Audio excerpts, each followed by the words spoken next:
was born ready. You were born ready. That's what I thought you were going to say. Okay. Patrick, you're ready? You're good?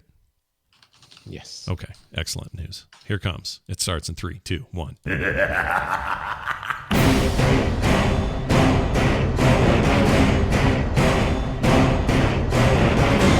The World of Warcraft podcast, so you don't have to. This is The Instance.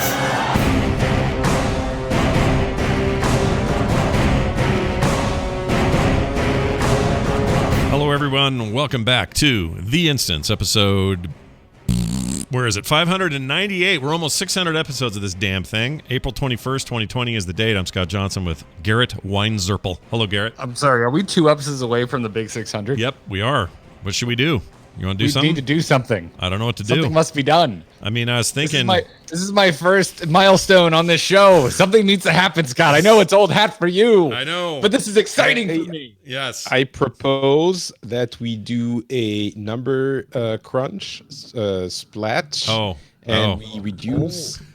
We reduce the show. Like we start over either from 1 or from like 60. Okay. Well, because we're max level, so it'll actually be episode exactly. 60 of the instance. Exactly. Yeah. Okay. I'm down with it. Or we save that for episode 1000 in 15 years. and at that point we start back at 1. Well, we've won. Let's play this game. So if we were consistent after 600 and did an exact every week show and never missed one between now and then, hold on, bringing up the calculator. 7.5 years and change. Is that true? Shit. 400 episodes divided by 52 weeks in a year comes out to 7.6 years. All right, Garrett has a point. When you hit the 600, it's actually kind of a big deal when you're only doing a weekly. When my daily show, you do 100 in a freaking half a year. It's no big deal. But I mean, we did nothing for 500. Yeah, that's we made cool instance mugs, but it wasn't really celebrating anything except the number. So yeah, we could do. Okay, I have some celebrating ideas. Your ability to sell merch. I have some ideas, and offline we'll talk about it, but nothing crazy, nothing that will mess up anyone's schedules Scott, or add to your workload. Scott, yes. We are not going to do a naked episode. No, not again. We're not. No, not after that one time. Look. Here was the problem. Everybody was naked. That was fine. We all said, keep your cameras above the waist. Patrick refused. He refused. It was just his wiener. At the time, it seemed like you couldn't do, if you're going to do a naked episode, you're going to go all out, literally. Yeah. And now I've learned my lesson. This is not a good idea. It's an important... Listen, Patrick, I know you're excited, dude, but again, I have to remind you, it doesn't count when you just wrap a scarf around it. Oh. He scarfed his wiener. Here's the thing, though. We couldn't really tell anyway because Frenchmen are notoriously hairy. So it was like looking at it was like a bird's eye view of the ocean. I couldn't make it out. Okay. Yeah. Anyway, I would like to remind people that this is a family-friendly show. Oh yeah, and that we are on video. So if you're listening, you can go check out the video. That's right. And chat room, if you're worried about Patrick's frozen face, it's because he did not want to be on camera today, so we have a picture of him instead. So no, don't tell them. Oh, we could have sorry. Been like for the whole show. Oh yeah, now it should work. Is it working? Chat, can you tell us if it's working? Yeah, like it's working. Every 5 minutes. Yeah. On the episode. And then we won't answer them. Yeah, it's great. So anyway, be here live if you want this kind of hilarity in your life. We do this on Tuesdays at 12:30 Mountain Time. Let's get to the news. All right, Torghast is now part of the alpha/beta thing. It's still alpha, I guess. I did get alpha access, but I got it late yesterday and did not get a chance to dive in here. But my understanding is the alpha has full Torghast testability. Not all classes, though. In fact, Garrett, remind me how many classes can get in there right now? I believe 4. Okay. A whopping 4. It's not a lot. And I don't have it up in front of me at the moment. It's casters, I think. It's all casters. Right. I know that... No.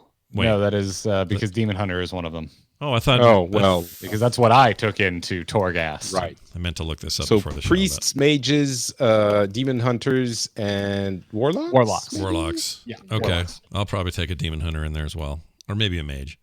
Anyway, I'm going to finally fire that damn thing up. Just been too busy. But it is, by most accounts, Actually, I haven't heard a single negative thing yet. And that gives me a lot of excitement because everybody I've talked to who's played it really likes what they've played. They like what they're doing, even though we're in a very early form of it. And like we said, you can't play every class in there. It sounds like it is going to be that really fun, replayable, sort of roguelike experience that a lot of players are interested in playing, solo or with friends. The climbing the tower looks like fun. And Garrett, I know you played some this week, and you got some time in there. Your takeaways, sir. What'd you think? With my free time yesterday, it's basically all I did with that free time. Yeah, I thoroughly enjoyed it. Yeah, I really like it. If this is supposed to be kind of the big, new addition in Shadowlands, I am about as hyped as I could be for Shadowlands. And I would like to sprinkle on top of this a reminder. Or maybe an explanation if you're new to my opinion of World of Warcraft. I am a crotchety old man that hates change and hates basically anything new they've added to this game since Wrath of the Lich King in terms of systems. I love this. It's so much fun. What do you think the magic is here? Is it just that it's more than just a little add-on to bide the time? It feels like a more... what's the word? There's meat in this. Substantial? Yeah, this is like a substantial chunk of content. It does feel substantial. It feels to me, and I am going to have to throw some BFA modes under the bus. It feels to me the opposite of things like Warfronts and Islands. Gotcha. Which to me felt very phoned in. Yeah, that was going to be the comparison I was going to use. Those particular modes were... on paper seemed real cool. And I was hesitant on Torghast on paper because we'd been, fool me once sort of thing. It sounds though like this is like the real deal. And it takes a lot of lessons learned from some of those other modes. What's the nightmare stuff in the current build? What's it called? I forgot already. Horrific Visions. Horrific Visions, what they learned from that. Yeah. Some ideas they've taken from even some of their other games and some other game types that are floating around in other video games that aren't Blizzard's and are making something with real meat on the bones. To me, it's a little like, I don't know, like World Quest stuck around because it's meaty enough. What I've heard this described as and what I've seen in streams is that this seems meaty enough to possibly carry forward and not just stay in this expansion. Should we explain what it is again? Because some people might kind of remember, but not really. Yeah, we probably should. Patrick, do you want to give us the up down on it? Give us. I could, but I think if Garrett, I haven't played it, so all right. I think if Garrett did, Garrett, give us the whole process. You get in, you get your dude. How did it go from top to bottom? Yeah, let me wrap this up in a way when I clearly was not thinking about trying to explain this to someone as if they didn't already know what it was. I mean, I can give it's you... a roguelike. Okay. It's a roguelike dungeon in World of Warcraft. And it's like, and I just want to add on, like, it's good. It's fully realized. It knows exactly what it wants to be. And from from my, few hours with it, it excels at what it's trying to do. Like, it totally nails what it's trying to be. So, I mean, it's a roguelike dungeon. You go up higher and higher in this tower, and it gets harder and harder as you go, and you get abilities and augmentations to the class that you are playing as you are ascending. And to me, that augmentation of I was playing through as a demon hunter was really unique and this is someone who's been playing since vanilla. Yeah. It's something that feels familiar and doesn't feel wholly alien to something like World of Warcraft, because in a lot of ways it is these augmentations. It's anima powers is what they're called. There are anima powers for your class, and there's anima powers for the covenant that you choose. Right.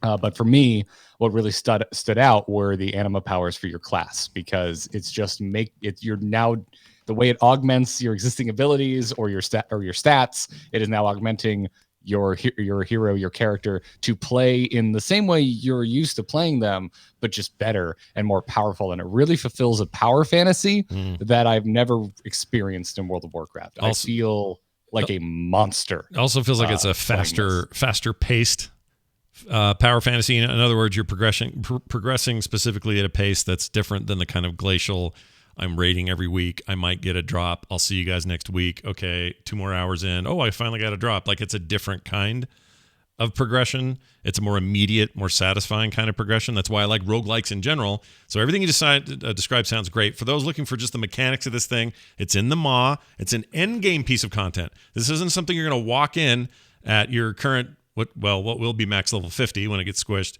You're not going to walk in and immediately be able to do it. There are going to be some story points that happen there throughout the questing system and the story system, but you don't get to Torghast until end game. It's testing right now, but again, that's all just for testing. It's not how you'll actually get to it. So you're going to want to level up and get to it before you do anything.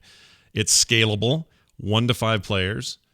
Have you done any more than just yourself? Is it 1 to 3? I thought it was 1 to 3. 5 is what I thought. Isn't it 5? 3. No, I think it's 3. Oh, according to... Oh, it may have changed. According to Blizzard back in November, it was going to be 5. That may have changed to 3. Oh, okay, my bad. Yeah, They stream with 4. They I may thought have it said was it. They may have changed it though. So this entirely could have been. This Okay, was their comment at the time was Tower of the Damned will be an instance dungeon suitable from 1 to 5 players with difficulty adjusts to the size of your party. But they may have changed that. Okay. So Okay. No, stream is confirming they've seen people. Okay, I thought it was 3 for some reason. Okay. Interesting. I think there's an element there that should also be discussed because everyone who has who I've seen talk about it and who has said it is incredibly fun has also been saying, you know, when explaining why it's so fun, the reasons they give are essentially beta testing reasons. Like the power you get is insane, and when you get to the top of the tower, the higher you get, because the difficulty is not tuned properly, you get more and more powerful. You have a lot more anima powers than you will in the actual game. You can also play it nonstop. There are no rewards, but the interview with Paul Cubitt, the principal designer of that feature, which, by the way, people come to this show for, you know, irrelevant anecdotes and humble brags, right? Yeah. That's the main reason they're here. Of course. Paul Cubitt, I was with him for the launch of Mists of Pandaria, and we were in Russia, and he is the most mild-mannered person, you know, on the WoW team. He's super nice, super, you know, kind, and he cannot drink. Or I mean, he drinks, but we were in Russia. We were like, we're gonna be celebrating the launch of Mists, and we just launched the game. It went awesome, all of this, and of course we were with John LeGrave and his wife Julia, and Julia was like, "Oh, Patrick, you don't drink? I'm gonna make you drink," because she's like that. And then it turned into a tradition of having anyway, no one cares about this, sorry. But yeah, Paul Cubitt is cool, essentially, is what I was getting at. You dropped a name there, Patrick. Do you want to pick that up? Yeah, you want to pick that name up? Because that name is, I don't know if you saw that name, but it was just laying there on the ground.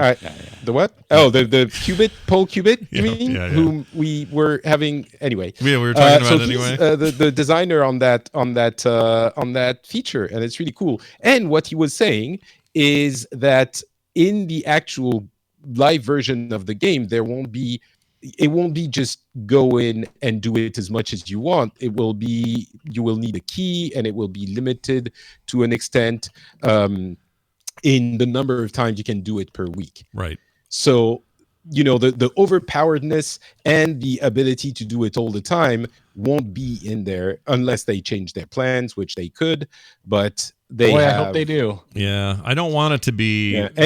Yeah, go ahead. People at this stage are saying we would do it just for fun. We don't need rewards. We would need to see if that holds up after, you know, 3 months of doing just that. Yeah. So I understand what Paul is saying, but they could still change it. It's a beta, but I have a lot of different thoughts on that. You know, a lot of the not necessarily walking back, but clarifications that he made in his it was an interview with Towley, right? Yeah, I think so. Yeah, exactly. Yeah. Yep. Like I'm not nearly as worried about not having access to like as many powers as quickly through the run. Because I would assume at some point it would feel you would like run out of powers to earn Right. at a certain point, right? Like Right. some of them do like stack and grow on one another, but to me, kind of paring down how quickly powers are doled out to you, that seems fine. The part that I have a lot of reservations about is having to grind other stuff. To me, I'm imagining, oh yeah, I have to grind more world quests to get into this, just like Horrific Visions, and that I just feel like doesn't need to happen. Because this just feels. I mean, there's probably a happy balance. If you're getting into this thing like 2 to 3 times a week, I'm bummed because it's fun as hell, and I just want to keep doing it. Yeah. But if you could like easily grind like in a couple of days worth of world quests worth to get in, like 5 or 6 times, like I think that'd be rad. I think that might be there's a huge balancing act that can take place there. Yeah, I agree. I don't want it to feel too limited. If it's truly as addictive as it sounds, I want to be able to do it more often than not, and I don't want to be gated by time or other, fake video game gating. I think that's an easy one to fix, right? Even especially if people are saying, I just want to play it, I don't care if I get the rewards, you can just potentially activate it and just give it to people. The issue, the more problematic issue I can see is if what about the power, how do you call it? Like power The anima? tuning? Oh, the tuning. Yeah. Do you think, Garrett? Yeah. So the tuning, the difficulties tuning. Do you feel, Garrett, it would be as fun if it wasn't that easy when you get higher up in the tower? Because that seems like something that can't stay. They can't make it so. It's a sliding scale, right? Like there's a point where, like, does it happen on floor 3 where I'm a weak piece of crap and I can't push any further, or does it happen on floor 33? Where things there's a lot of knobs that they can tune, is what I'm getting at. But but the curve currently, unless I misunderstood, currently it's very difficult at first, and then it becomes very easy, a lot easier the higher up you go. You're saying that maybe it could be like it gets easier and then it gets harder when things get real, or because if it has to stop you at some point, that tower, and so that it has to get really hard, like it has to get from easy to hard, not from hard to easy. Right. I mean, like but there's like, that's the thing with like roguelikes to a certain degree. You should feel powerful even when it's difficult. And so what I guess what I'm saying is, like, what I hear from that interview is that's kind of their goal, is to find a speed at which to dole out the power-ups that works for the climb. Right. I mean, we're getting pretty obtuse here, but to me, you treat it like raids, kind of like if you want to just go do a normal or an LFR, then you can kind of anytime you want to. You could just keep running LFR. Not that you'd want to, but if you wanted to, you could. They just need to make this so the truly rewarding experience, the one that is hard to do, or better rewards, better power, better anima, whatever, that's the thing that maybe there are lockouts on, or you can only run this certain amount of times. But for the rest of the time, you just want to go run it, and the rewards are maybe just gold, or maybe a little more than that. I don't know, but whatever it is, if it's that fun, I hope they let us play it in that way, because I don't want to be locked out of it. Even in a version that is similar to what is existing now, which is, what if, what's the problem if there are no significant rewards, if they let you become insanely powerful? You're right, it doesn't necessarily matter. Maybe they could find a way. And I really like what you said, Garrett. For some reason, even though I really like roguelikes, I didn't really look at it like that. In the good ones, you get insanely powerful, and yet the difficulty ramps up accordingly, and it's still fun because you're so powerful. So even think totally of work like that. Yeah, the other thing I think of that Chavram has mentioned, and I've also thought multiple times while playing through this, is like it's very much like a rift in Diablo, where it's like I'm taking through this character that is essentially a god, and at a certain point, it just becomes too much. Yeah, you're right. It is a lot like Rifts, and people keep comparing it to that. I mean, obviously, mechanically, you're playing differently than you would in a over-the-head isometric Diablo style game, but this has the MMO factor and the weird progression of a roguelike factor, and I am all freaking in on this. very excited. By the way, your path is different every time, so that's pretty cool. You may have to go left instead of right one time, depending on whether you've got a caster or a mage. It's not like complete like Diablo style randomization of your tile set, but there are some differences each time you run through there, right? I mean, I feel like it kind of is. Right. I mean, Sorry, just to specifically, because that was one of the things I didn't realize having not played it, so it's worth mentioning. There is a lot of variety in the different rooms that you will go through. The different rooms, the different things that you have to do. Tally did a video where he was also gushing about the feature, and he was saying he played it for 12 hours, and once there was a room where it was essentially random teleporters from platform to platform, and so it's not just yet another combat encounter. It can be a million, many different things. And at least in one case for him, there was this example after 12 hours of playing where he saw something he had never seen before, which was super different from just the kind of thing you would expect in WoW. So the variety is a big factor there. It's not just a series of room from a dungeon, right. it seems. Right. Yeah, I'm pretty excited about it. You can find, by the way, these anima powers throughout the exploration, and you can use the power anima to give you specific boons, or you can choose traits that buff your defense, attack, utility, that sort of thing.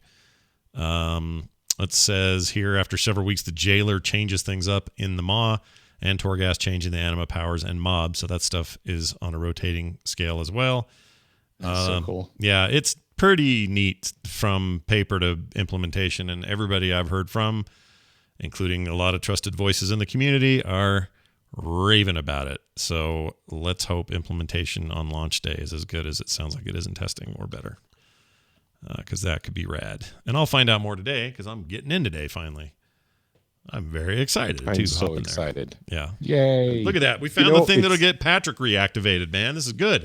This is great. It sounds really cool, and it's so, I mean, this is beta, and I'm certain that, people will find things to be angry about, or people will just dislike. There are many things that can go wrong between a beta and the actual game. Mm-hmm.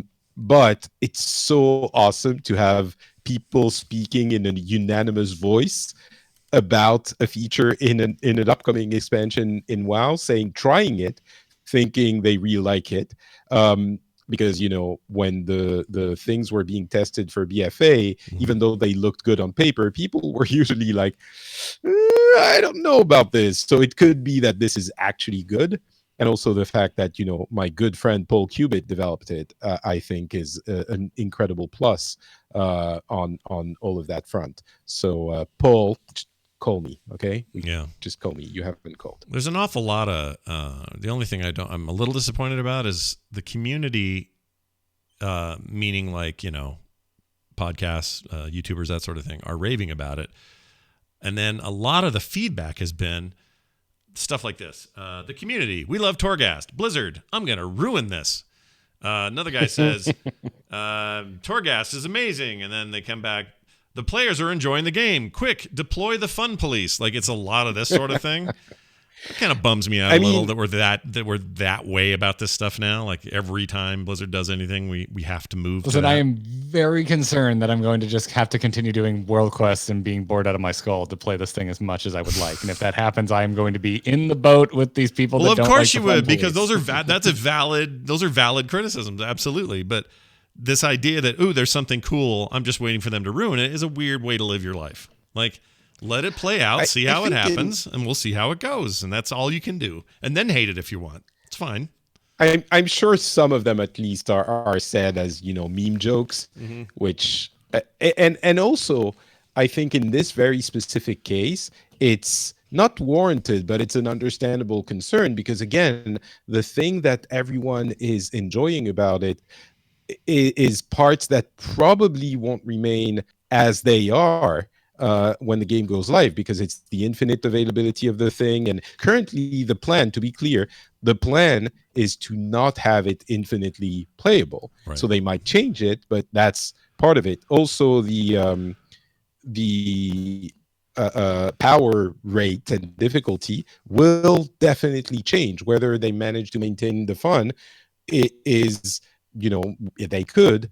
But I guess my point is those things are going to change. So those comments said in jest are not unwarranted, as exaggerated fun poking at the process, right? It's not like there's absolutely no reason to think that the experience will change from the beta. Oh, There of is course. every reason to think that it will change to some extent. Yeah, but this idea that it will 100% for sure suck is where I take issues.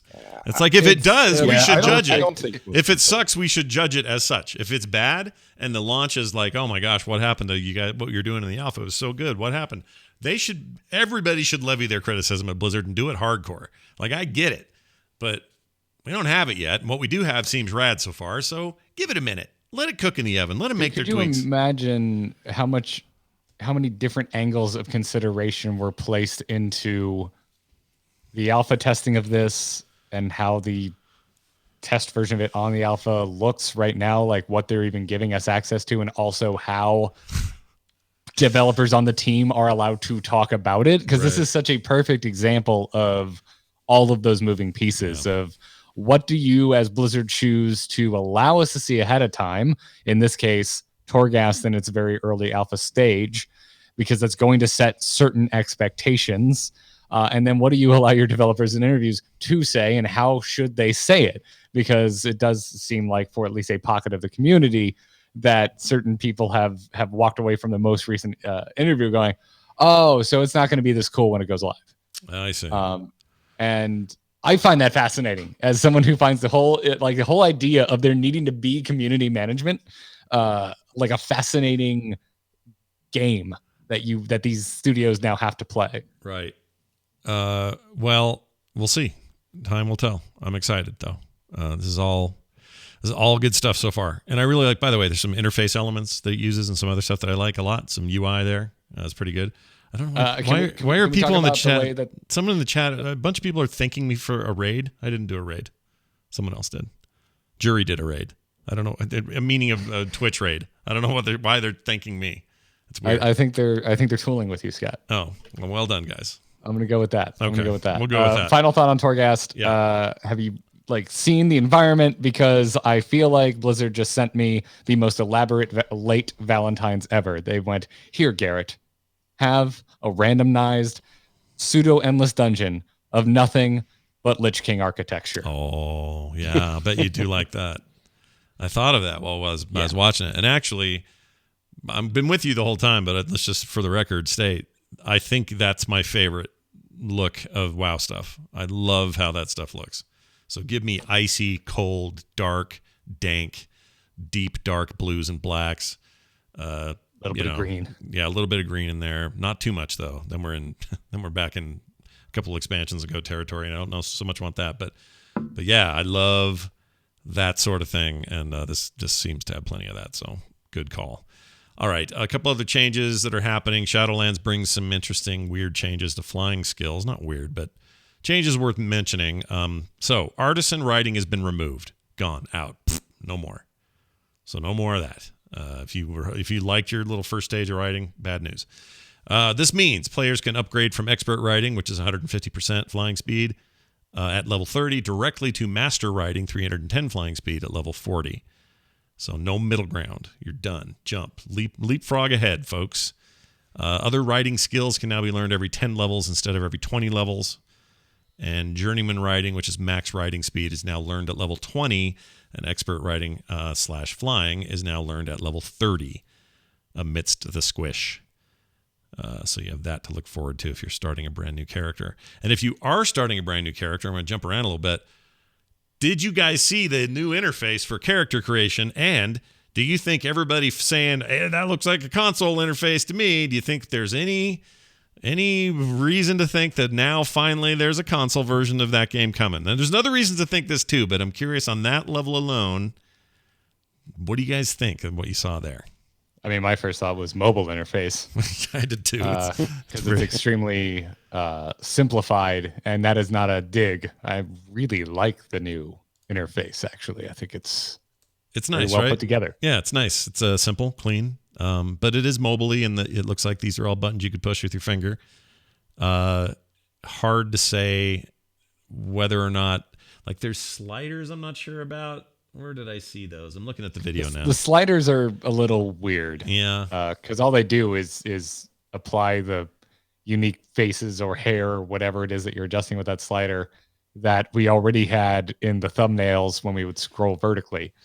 So it's not actually adjusting anything like you would expect it to, because when you see sliders in character creation, you're thinking, oh, my nose is going to get bigger, and then it's going to get smaller, and then it's going to get wider. And then it's none of that. It's a different way to get hair option A, B, C, etc. Yeah, which would be easier for a controller to snap onto with an A button move, or a mobile interface to move with your finger. It's entirely possible, and still works on a PC mouse interface. It's entirely possible this is all meant to open up these other platforms. I don't love the sliders as much. I did like seeing a preview of what it was about to apply to the character, as opposed, because now I just have to blindly go through the slider until I like what I see. Yeah, I mean, okay. So let me just tell you, this is the truth from me. This is Scott's truth. If this is really coming to mobile, console, I don't care so much about. But if this is coming to mobile in some form, I'll play the hell out of that all the time. Like, all the time. When I'm not in front of my desktop, I will fish. I will pet battle. I will do all the dumb stuff I don't like doing when I'm at the desktop. I would play, if, by the way, that it's a full version of World of Warcraft that is tied to all my stuff and it's the actual world, the actual server, my characters, like all that. If it's not that, we'll have issues. If it is that, that's exciting. And here's the other reason I'm excited about mobile, because I don't care about touchscreen. I don't want to play it that way. What I care about is that everything can sync to controllers now, multiple styles of controllers. I can use a PS4 controller. I can use a freaking Xbox One controller. I can use whatever I want. And they unearthed, that is to say, data mined a bunch of settings for console settings in some of the alpha data, gamepad settings, like gamepad disabled, gamepad is connected, gamepad is not connected, bindings for the keys you're going to use. Talk about this last time? No, this wasn't even up last time. I don't think. Was it? It was. I remember. Okay, never mind. I don't think we talked about it here, though. Yeah, we must not have. I think maybe it was out there, but yeah, we hadn't talked about it. But anyway, all this gamepad info leads me to think, well, first of all, you're going to have gamepad access no matter what platform you're on. But if I could prop this thing up on my iPad Pro and sit back with my DualShock 4 and play me some WoW into the wee hours of the night while this is on my lap, I'm kind of in. I'm kind of into this idea. So curious what you think, Garrett. You're a guy who likes to do stuff. What do you think? What do you think of that idea? It's like you were playing Mass Effect on the dialogue wheel, and you went with the most basic segue into Garrett. What do you think of this? Listen, I am pretty well documented as not being a particular fan of mobile gaming. If full-fledged World of Warcraft ended up on a phone, I would finally go buy a case that is also an extra battery. Because I'm in your boat. I would finally start fishing and doing other more mundane activities within the World of Warcraft on the regular.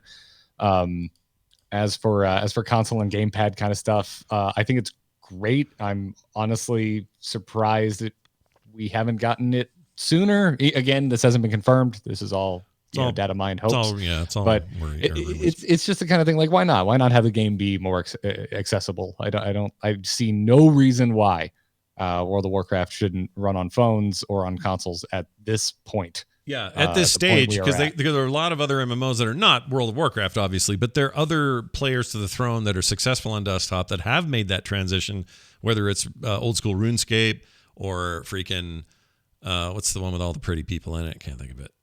Anyway. All the pretty people. It must be Korean. Yes, and it's called Black Desert. That's the one. And then there you go. And that's got a pretty popular implementation online, although it's not connected to the main game. But Blizzard's not always first with this stuff. Sometimes they're last, but often they're best. So I'm really excited about this. I don't know why. I mean, ESO does really good on console, by the way. It would be nice to get WoW over there and get some MMO competition on the console side. And there's no reason why these games couldn't live on the current gen.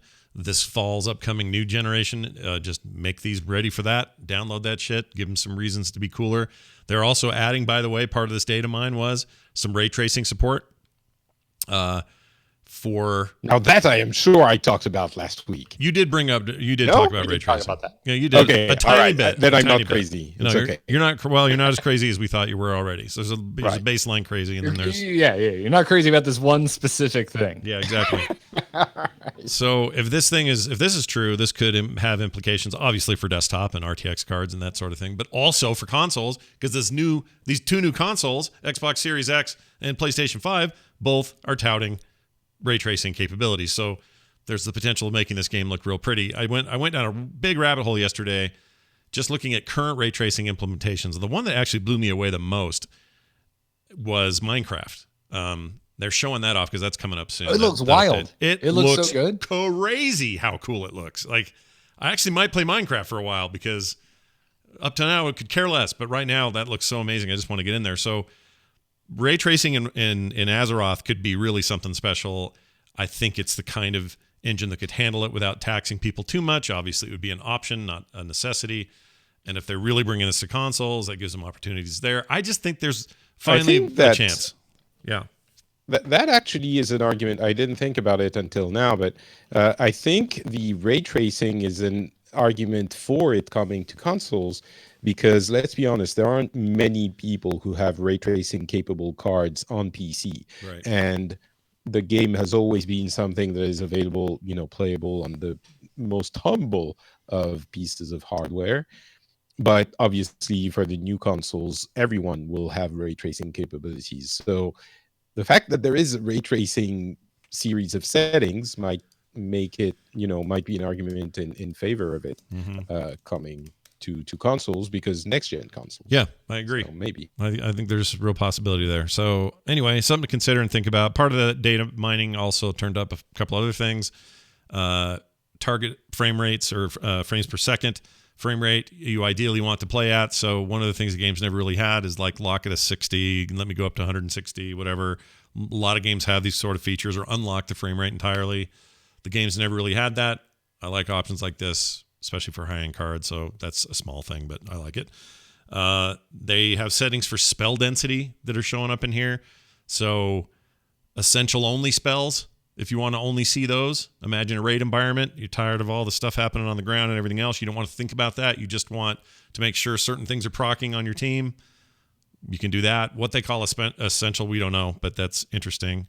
And your own spells would always be known according to this data. You can have it set to some, which reduces non-essential spells down to around 75%.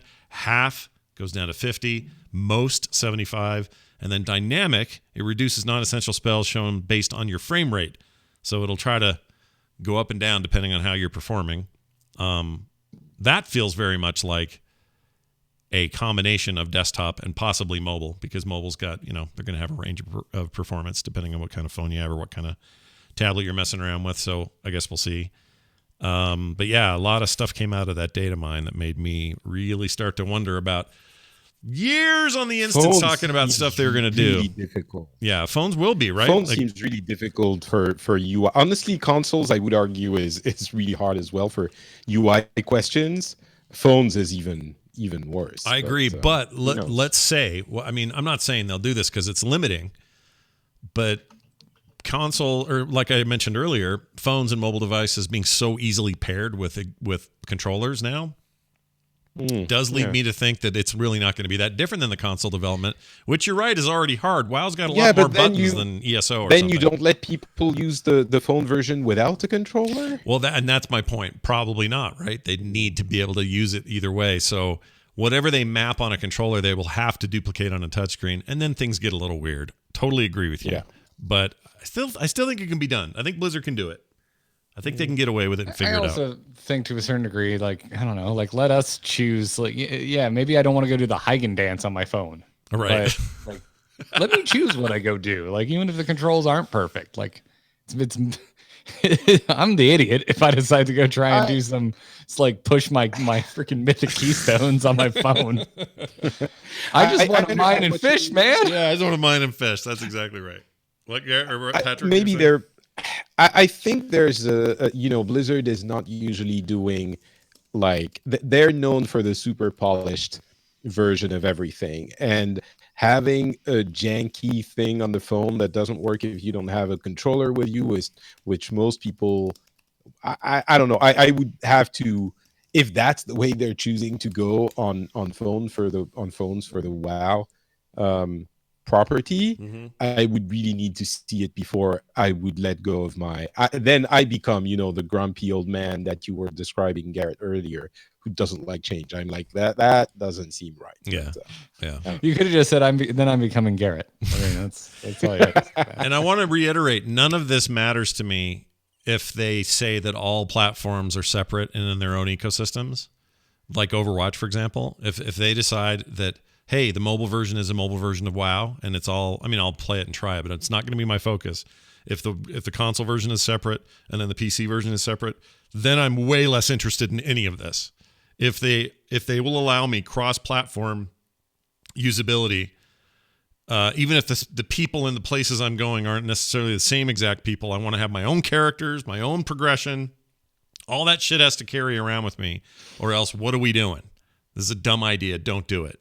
I mean, maybe they'll do it anyway. Diablo did that, and they did fine. But I guess what I'm saying is, if you want me to be excited, it's different for a while. yeah. If you want me to be stoked about it, it's dead in then- the water for me if it's not cross. Exactly. Like Exactly. Because why would you do that? You've already got all your investment over here. I can't imagine that they would. I mean, again, like this is all so hypothetical, but like I would imagine a big draw to spend the time to make this work on consoles and on mobile phones is to bring back lapsed players, right? And if they can't get back, if they can't like dust off their old tunes, what's the point? I would have to imagine that's a large point of their target demographic or previous World of Warcraft players. Right. If you really make it work, you get new players. I think that would be the. Maybe I'm wrong, but it could be. I mean, why not both, right? But I would think that new players would be more of a target than lapsed players. But maybe it's both. So the point is that it wouldn't be it would not work for them if it wasn't cross save. Yeah. I think it could still get some players, just not us, because obviously we're not going to be doing that. But there's clearly the biggest hurdle is the subscription, because we're going to have to find some way to turn that into a microtransaction so people on the phone can understand how you pay for it. Right. That's a good point. You're not That wrong. is true. It's a one-time $15 gem fee or something, but you pay it every month. One time? What are you But talking you have to about? buy one $20 worth of gems. There's no $15 option for the gems, but it only uses $15 worth of the gems, so you always have an automatic. My favorite thing about microtransactions right there, and that is to say my least favorite thing. I freaking hate Heroes of the Storm. When are you going to get rid of those gems? Yeah. Please and thank you. Yes, immediately, please. All right. The only other thing I would say is they are making such a obvious push toward either new players or returning players starting new characters. They want that new player on-ramp to be strong again. So much is being done with this, even just in this alpha so far, but with this expansion to consider that group of players. That lends, I mean, it's not the only reason to think this, but it supports this idea that they're maybe going to push to other platforms. So we'll see. We'll see. Blizzard also continuing, the 100% experience buff, they've extended it, and it was supposed to end in April, or is it May? I forget. Maybe May, early May. They've decided to extend that experience buff for all players in BF or in Battle for Azeroth to the Shadowlands pre-patch. So pretty much all the way till Shadowlands or just before you have that 100% experience buff. I'm not sure that's going to make me want to level a bunch of alts or not, but there it is if I want it. They call it the Winds of Wisdom. You'll have that no matter what when you're in, and it will stack on top of your heirlooms and all that stuff. So enjoy. That's awesome. Good choice. Yeah, good choice. I mean, it was kind of it was a nice way to tell people, hey, we know a bunch of you are stuck at home. There's a lot of self-isolating going on. If you're playing WoW, let's give you a little boost. They've decided to continue that, probably because a lot of that self-isolating will continue despite some changes going on out there. Blizzard had a lot to say about player concerns over population issues in Classic. We talked about population issues last week and what they could do about it. Here's the current quote from Blizzard I thought was interesting. Considering the current population issue, both players and our coworkers on the WoW team have wanted to try many different solutions before layering. And layering is like the dirty word in the community, so they try to avoid that. Some of these can be implemented in days, others more radical and come with unknowns. But the global pandemic that's happening now, we don't want to have this. So we don't have the time necessary for new technology to be developed, tested, and deployed. We have to use the tools we already have to address this overpopulation. So they go on to describe some scenarios. I won't do them in detail. You can find this on the official forums, but they address it from a couple different angles. Free character migration. That's one way to deal with it. But that sucks because the whole point of Warcraft typically is that Garrett and Patrick and Scott are all in a guild, and we're loving it here. And it's on server Zibby Zabby, and we love Zibby Zabby. It's a great server. We love being here, and we don't want to go anywhere. Oh, there's hour-long queues. I guess our only option is we all leave and go someplace else. That kind of defeats the purpose. It's not great, but they can use that. There's another thing there. Yeah. People usually don't want to do it because what you tell them is go from this high population server where you can find everything easily to a low population server because you have to fill it, and you're going to have a big problem finding people to group and stuff like that, especially in Classic. So that is like a solution that seems like it would work, but everyone is like, just everyone else go do that. I just want to stay on the cool server. You go elsewhere, so we're not too many. Yeah, there's definitely that aspect to it. Character creation restrictions is another thing they talked about. So basically just saying, hey, you can only make so many dudes, and they sort of have that limit go up and down depending on how things are going. Don't love that. That limits the control of the player a little bit, and I don't think people are going to like that one. Another one is new realms, so they just keep adding new realms as the populations get big. But then you've got the same issue of people leaving their realm and not wanting to. And there's such a thing, especially in Classic. There's already existing realms of space that people are not going to. Right. So. And they're not going for the same reasons.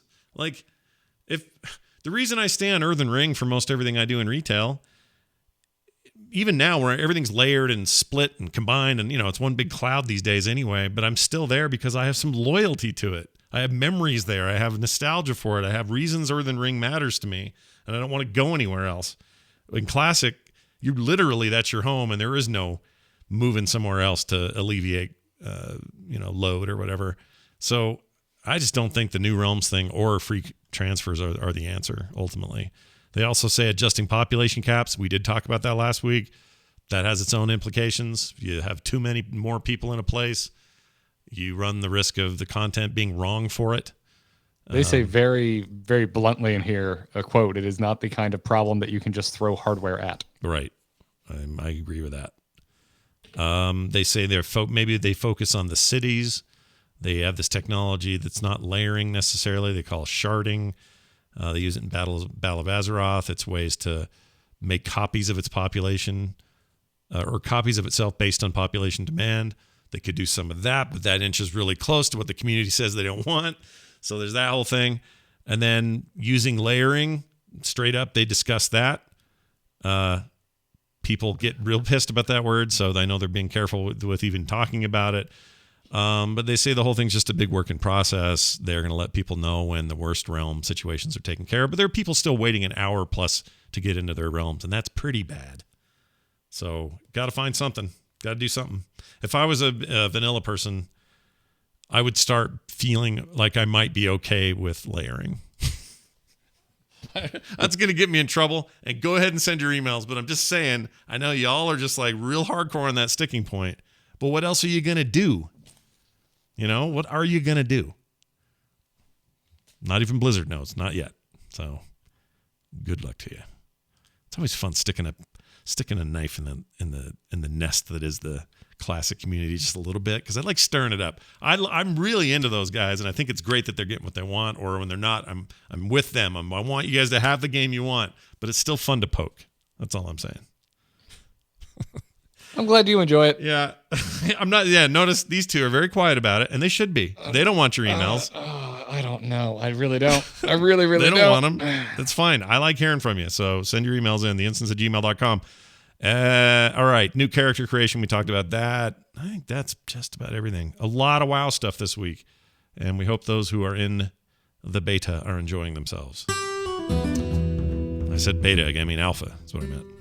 All right, let's look at what's going on in the rest of Blizzard. Heroes of the Storm got its changes on the public server for cores fighting back a little more, and I personally love it. I played a bunch of games on Wednesday night, have more planned for this week, and felt really good getting in there at the moment. That game's pretty great right now. It's pretty great. Still my MOBA of choice, if you're asking. No one did, but I'll say it anyway. Garrett, how do you feel about those cores? I love it. I love these changes. This is only our second anomaly. We kicked the year off with the experience orb anomaly, which was very quickly adjusted. This one, I kind of I hope it doesn't get messed with. I kind of like it as is. I like the way that it has upset the team fights that happen around structures. I like it too. I like it because it felt before like once you were there, you were just done. You just burn it and go. And I don't know. It's nice to know that the cores got your back a little bit, that there's a reason to stick around and move. And, depends on the core. Yeah. Some cores are more effective than others. That's true. The one, I forgot which one it's on, where it just sends out tornadoes. Sky Temple. Sky Temple, that's right. That would make sense. A lot of tornadoes. A lot of tornadoes. It's a lot of tornadoes, but it's a pattern you can do, right? You can get used to it and you're okay. No big deal. When you're getting nuked constantly on, what's that one called? My brain today. What's the map where you get the nukes? Warhead Junction. Warhead Junction. You're supposed to be getting nukes to kill, structures and stuff anyway. It's part of the mechanic of the game. But when you get to the core, that core starts pooping out close range nukes on top of its attackers. And it is wild, man. Just watching that stuff pop off like that. It's very cool, though, and I like it, and I hope it stays. I can't think of any reason it wouldn't.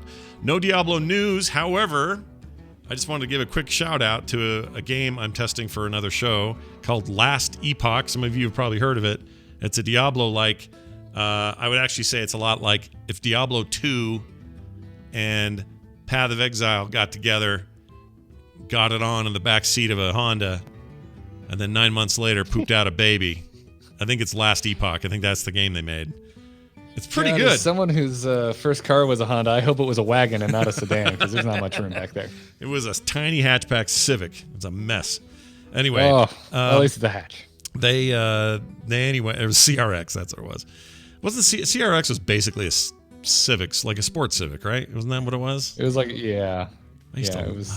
Loved one. I had one for like. People still building crazy drag cars out of those things. I had one for 6 months, and I loved that car. Anyway, Last Epoch's kind of cool. I just wanted to put it out there. The name's kind of dumb, but the gameplay is pretty solid. I think people are going to like it. It's in early access on Steam. Hearthstone. Tell us, Garrett, what's going on in Hearthstone? It's just had another balance patch, man, because Demon Hunters are still somewhat problematic, but so were Warlocks, and a lot of the other classes were just clearly a tier below, like only 2 archetypes that were just kind of owning the ladder. So that patch hit yesterday. The Demon Hunters saw some more nerfs, a minor, not one, but one very important nerf to Warlock. They also buffed one of the Paladin cards, which made me happy because I was really excited for the new archetype in Paladin, but it turns out it just kind of stinks. Oh. But they also we're not used to seeing like buffs right out the gate like this. So there's a lot of new things happening in Hearthstone right now. And in terms of obviously there was just an expansion. Things are in upheaval meta-wise, but there's also a lot of new things happening just in the way that the team's philosophy on how they balance the game. And it's really interesting. My personal games, I've been losing like crazy. Oh. I cannot find a deck that works without being a boring Warlock player.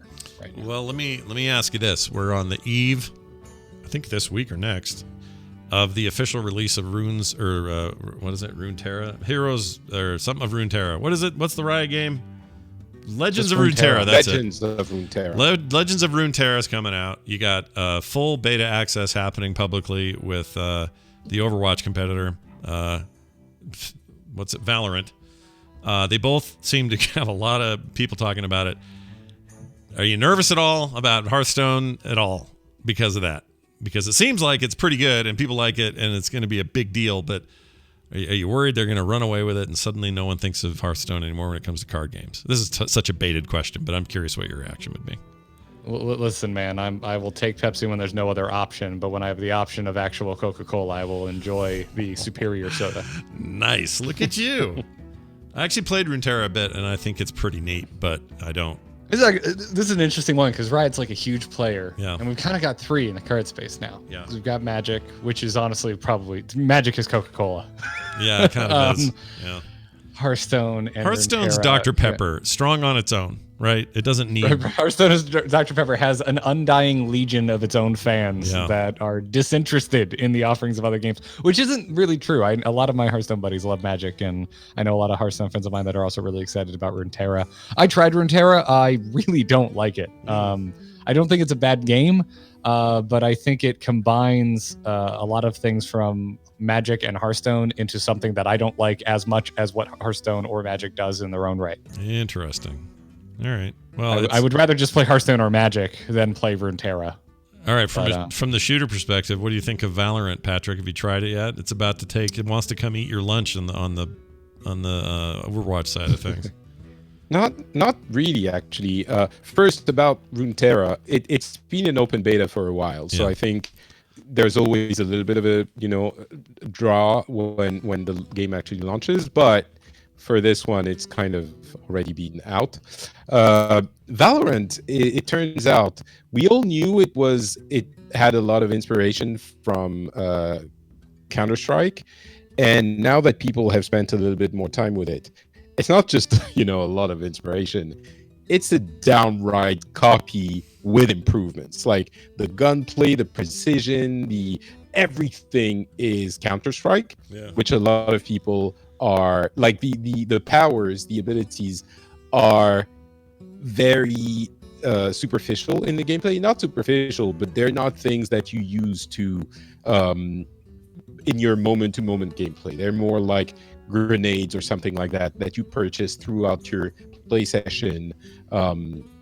So the bottom line is, it doesn't seem like it's targeting the same population, aside from maybe some pros who will enjoy the harsh precision of Valorant / CSGO, and that's not the wide public. Mostly some people will try it, I'm sure. There's not a huge cross section of the player base, and certainly not me. I'm not, I didn't really enjoy CS, and the things I find in Overwatch are very different. I go to Overwatch for very different reasons, so sure. Yeah, I think it's going to play out like this. Now, that's not to say, just like Legends of Runeterra, that game is probably going to be very successful, because if you don't know, CS is still one of the top esports and played FPS in the world. So it seems they're really going after the CS player base and not necessarily as much the Overwatch player base. Nice. Well, we'll see. From what I've seen, it just feels like people are playing Counter-Strike with some magic in there. A little bit of magic, yeah. The key there is that it's not like your moment-to-moment gameplay, as I was saying, doesn't really include the powers. It's really very much about the game and your precision. Like it's not forgiving if you don't know how to aim, so obviously the game is not for me. Right. Not your thing. You'd rather well, I don't know how to aim. That's the problem. Well, I've always said that. That's why it took you so long to have a kid. Just kidding. That's funny, see, because you had to aim. So it's a terrible joke about a man's penis. That's what I meant there. And a Honda CRX. Yeah, and a Honda CRX. All right, that's pretty much what's going on. Oh, I did want to say I played with Echo some this week, and I think she's great. I think she's super cool and really fun to play, and even just shooting with her is fun. I love her. Is it her? I don't know if it's her alt mouse button or what it is that shoots the kind of gooey, the little explodey thing. Yeah, the gooey explosion is so cool, man. Love finishing people off with Gooey that. explosion. Yeah. Yeah, man. I love the gooey explosions in the back of Honda CRXs. That's so much fun.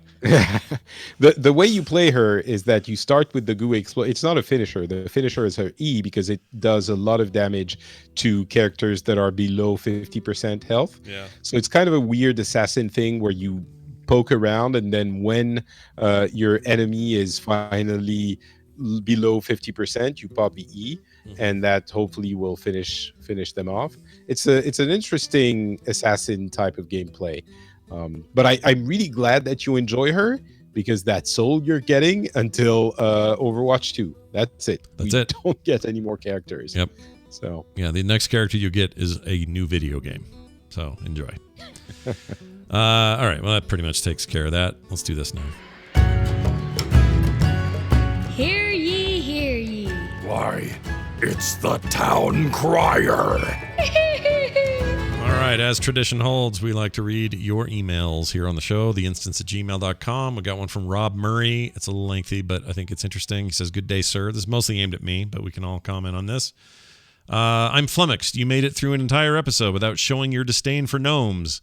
Just kidding. Long-time listener. Love the show. I've been a fan of the Instance since Wrath. Having the show here reminds me that while I may prefer a solitary style of play, there are so many others whom, like me, World of Warcraft is more than just a game. It is truly like having a friend who is always willing to go on an adventure. Whether it is 10 minutes or 3 hours, it's always there.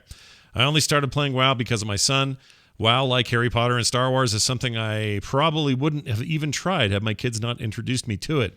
We created a mage together, and that's now my main. This game has pulled me through some dark times in my life, whether my marriage is struggling or things are getting shitty at work. I'm a journalist, so not exactly raking in the fat stacks, he says. My mage is always there waiting for me. I know you feel the same way. I can tell you relate to this game on a visceral level. The game has become part of you and your identity, and I'm actually proud to tell people that I'm a gamer, and I love when I find out other people play WoW in the wild. It's sort of like when I find another Springsteen fan out there, I instantly know something about their soul. I like this a lot. Anyway, he says, but in my case, the mage happens to be a gnome. Now, I know you think it's funny to make fun of them. And I'll be honest, it is funny. But I just urge you to remember that there are players who listen to the show who play gnomes and love their characters just as much as you love yours. To all of your listeners, you're kind of a big deal, Scott. You sound like a humble fellow, so you probably deny that, but it's true.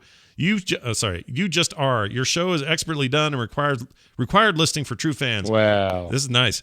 And I think the show is as strong as it's ever been. And when you tell people this thing they've created and sunk a bunch of their time, energy, and love into simply isn't that cool, I don't know. That's probably coming off as whiny and butthurt. But I'm adding a lot of emphasis to all of this. I apologize. Can I take a crack at this, because I really don't think you're inflecting this with the respect that it deserves. Continue it from where I left it, please. Go for Okay. it. This is probably coming off as whiny and butthurt, but I just don't know why you'd use your platform and status to denigrate choices your fans made. A few comments could be brushed off, but your disdain for gnomes has been revealed enough times that it's almost becoming part of the show's brand. See? I still love the show. I'll probably always keep up the great work. My time with the Instance each week is one of my great joys. I can't make fun of this anymore. It's so earnest. And it is touching my soul. I'm sorry. Well, I mean, what you did there was do it in a gnome voice. That's all. That's fine. It's just so good. This is actually one of the kindest emails I've ever read. It's been sent into a podcast. Well, anyway, he really likes us. He says, so I'm a fan. I say these things because I love the show. Rob, gnome for life. For Gnome Ragon at the end. All right. Let me make this clear about gnomes. I actually don't hate them as much as I act like I do. And it's mostly just winky every time I do it. I don't really, and certainly have no disdain for players who prefer gnomes as their race in the game. It's like zero problem with that. But when I find out somebody does, I like to josh with them, kid them around, like have a little fun with it. But I play a dirty orc. I mean, who am I to talk? So it's all good. And you did sound like a gnome. That was weird. For Gnome Ragon. I love gnomes, dude. I think I've talked about this before. I can't play them. There's something about being that low and having the camera that low that I just can't do. Probably comes from a lifetime of playing elves who are tall. Yeah. But like, I really like their inclusion in Warcraft. I like the flavor that gnomes bring. Like the whole Warcraft, like the mech side of things between goblins and gnomes. I love it. Yeah. It's a fun combination and competition between those two races. Like, there's a lot to say that you like about them. It's just me for 15 years being a turd. I mean, yeah, we're still, they're stupid, right? We're clear on that. Gnomes are stupid. That's Wow. that's Are clear. you a Dirty Alliance main? I am. Yeah. And there are So a lot of what do you think is cool? Like really bad mustaches? cool. Actually, my mage has a really bad mustache, and he's a human. Yeah. But gnomes have really bad mustaches. That's not. They have magnificent mustaches. If there were two barbershops next door to each other, one was run by a human, one was run by a gnome, I'm going to the gnome barbershop every time because they know how to style a mustache and the humans just know how to keep the 70s alive. But they have to get up on a stool and like climb up a ladder to get to your face. It's not good for anybody. See, there we are, just throwing some light fun over at the gnomes while we have a little conversation. And I know Rob knows we're doing it in good humor. I mean, I love it so much that he's playing with his son, and I was like, "Oh wow, there's an old person that's listening to the show." And then I'm like, "I could have a son that age. Like we've been doing this show for 50 years." And I'm like, "Okay, this could be you." And this could I be mean, you. Yeah. that is, I don't because I'm young at heart. But I and my nights in my 50s are I'm not in my 50s, I'm in my 40s, but probably going to be terrible still in a few years. But it's part of the show, right? Scott makes fun of us and we make fun of Scott, and usually it's lighthearted and it's good humor, and sometimes it gets a little bit less, if we can make fun of Scott, then we can make fun of gnomes. I think that's fair. The closest thing that ever came to like an all-out brawl on this show, not a brawl, but kind of a fight, was back in the day I was arguing that Blizzard could make Blizzmeebos, and Patrick, among others, was sure that it would never happen. And I was like, it's not that bad of an idea. And you guys thought it was the worst thing I could ever come up with. And then they made one. There's a Diablo Blizzmeebo.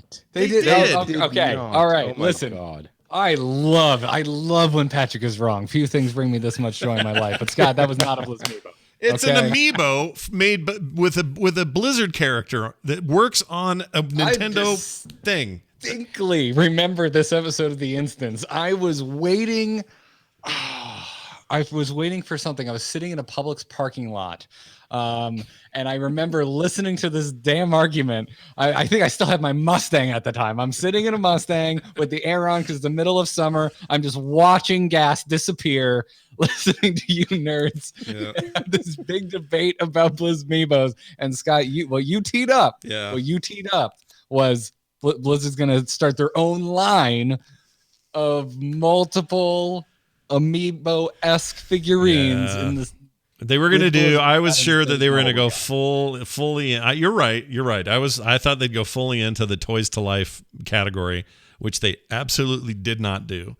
But just the one glimpse of correct I got out of it, they made one amiibo. You got no glimpses of correct out of it. You got none. They made an amiibo.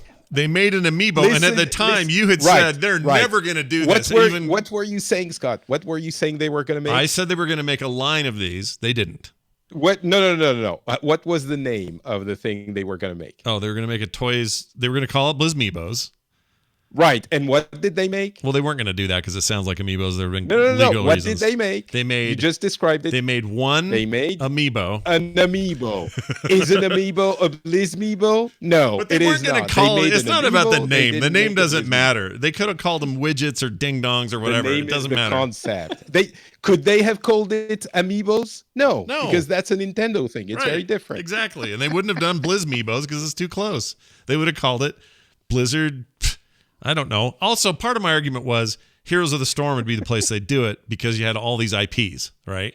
So you could have all these little toys, and then they would make something that would interface with them. You scan them into your computer, near field communication. Like, yes, I had a bunch of ideas that just absolutely didn't happen, but they made one amiibo. All right, you know what? It's getting a little bit sad. Scott is getting older. He doesn't have a lot in life except the fact that he's finally enjoying life with his wife at home and his kids are out of the house, which is amazing. It is. But let's give him this one. Okay. You know what, Scott? All right. You're right. They did make an amiibo, a Blizzmeebo. They made one. And it kind of means that you were right. Yes, so a kind of, barely, not exactly, but almost kind of tiny bit makes me right. Chat room. Here's that image of that amiibo. There you go. See, look at him. Luck Dragon in the chat room says this is 100% why I tune into this show. I'm glad we were able to give it to you today. I'm really glad to hear that. That Blizzmeebo thing is solid gold. Just let's keep bringing it up Once again. Once a year. Once a year, and then we print money. Is that how That it sounds works? great. How does it work? We need to boost the show's revenue. Step so why 3, not? profit. Let's do it. By the way, I really wish upon wishing that amiibo Loot Goblin was scannable in Animal Crossing New Horizons, so he could move into my town. That would be amazing. I want him in there. Treasure Goblin as a freaking Animal Crossing denizen. That would be amazing. Because that's how it works with the other ones. You scan them in, they come to your town, they live there. If you could scan, you can't do it with Mario or Luigi or anyone else, which kind of also sucks. But it'd be cool if I could scan him in, and he'd live in a little fiery hut house and just be a dick when I'd see him. He'd just be going, "Rah, I got money on my back," rah, and just be an ass. That'd be amazing. I want a Skull Kid. I want a Skull Kid from Zelda to move in. Oh, man, that's not bad either. All right. I want to thank some people who support us as Instance Plus members. Peter Barnett, Rafi Minnison, Peter Olgberg, and Philip Fisk. You all are great, and there's many more of you, and I'll keep saying your names until you're not great, but you are great, and we thank you for supporting us. If you don't know what that is, head on over to theinstance.net and sign up. Next week, we'll record some kind of bonus show. Don't know what it'll be yet, but something cool, and put that up there. That's one of the benefits you get, plus many others. Go check it out. That's at theinstance.net. All the details are there. Patrick, before we go today, do you want to say anything about you and what you're doing this week? I'm doing a lot of cool stuff, which you might enjoy. So go check out, you know what? Just go check out Pixels. It's a show about games, and you like games. You like World of Warcraft. There are other games that you might enjoy. Mm-hmm. So listen to the show, and you might like it. It's called Pixels. You just go to your podcast app's search field, type Pixels, and you get it. And that's it. And it's cool. Hopefully you like it. I bet they do. Thank you very much. I bet they will. I've been on that show many times, and I always have a good time. And well, those ones are like, don't start with one where Scott is on. Oh no, it'll ruin the rest of them. No, it'll be so good. Everything else will feel like a letdown. That's what you're saying, right? Garrett, what's going on at amove.tv this week? Oh, so many things, Scott. If you were interested in the Hearthstone conversation we had today and want to know more, go subscribe to The Angry Chicken, wherever you can get your podcasts. And if you want to know more about all of the insane upheaval in terms of how we're playing Heroes of the Storm, go check out Into the Nexus. Kyle and I talking Heroes of the Storm every week. Do it. Yeah. Also, go to bit.ly/remote Garrett. I've got a new video series I'd like you to watch. Oh, very nice. Remote Garrett. I like that. Oh, what is it? It's his wife. I promoted it last week, I think. It's short videos giving you tips on how to work remotely. That's right. It's very cool. Yeah. Perfect timing for it right now with everybody. Yes, very digestible. The opposite of talking about Blizzmeebos. Oh, good. Well, it's not very digestible at all. In fact, it's giving us all a little bit of heartburn. That is extremely undigestible. That's right. Don't forget our website, theinstance.net. Instance Show on Twitter. You can find Garrett at Garrett Art, Patrick at Not Patrick. I'm at Scott Johnson. And you can find more just like this at frogpants.com. That's going to do it for us. For all of us, to all of you, have a great week. We'll see you next time.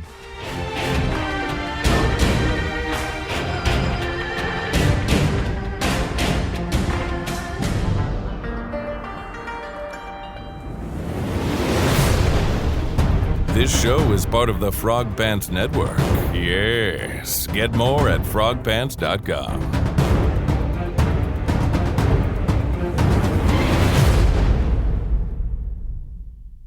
Well done, everyone. So Well done. early on,